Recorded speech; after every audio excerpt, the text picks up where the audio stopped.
Simon's Strange Day story in English. Description of the story: Simon and Joshua faced a mysterious swap of words under a magical tree. Simon, who couldn't say no, can only say no now, while Joshua, who always said no, can only say yes. A delightful adventure begins. Oh my God!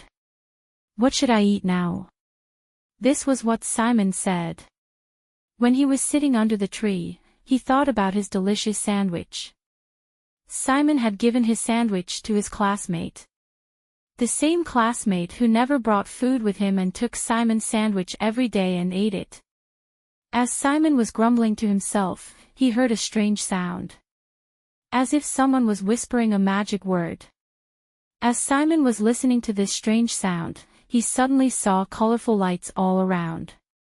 Simon was really scared now and shouted, "Oh my God!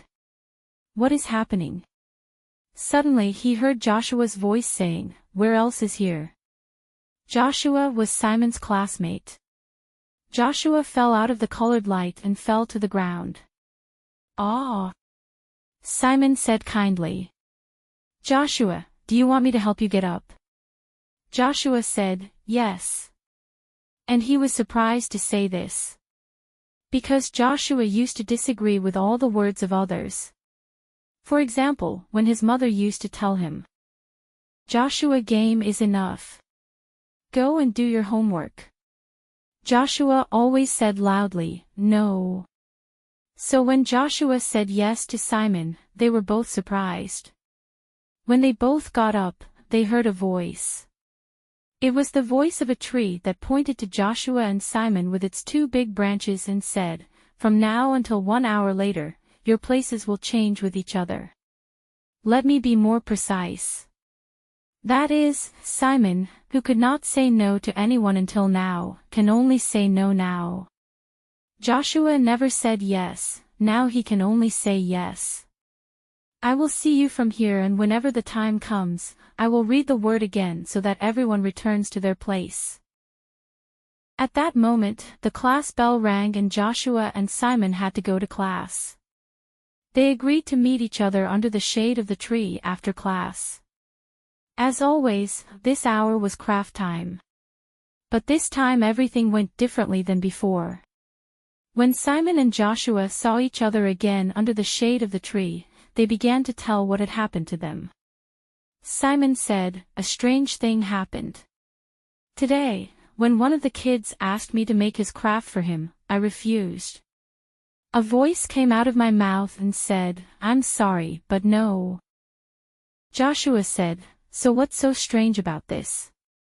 Simon said, "Well, I didn't like to make his craft, but in order not to upset him, I always accepted.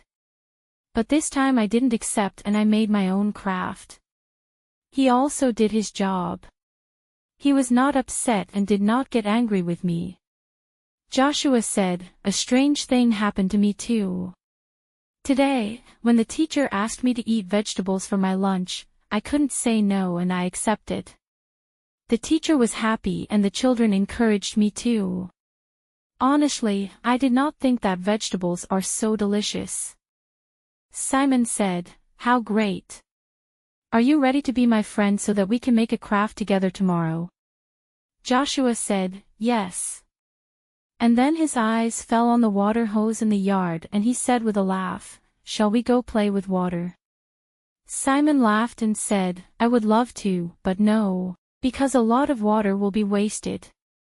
As soon as he finished speaking, colorful lights appeared again and the tree said, "Now that you have said the last yes and no of your choice, the magic will disappear and everyone will return to their place. Now both of you can use both words.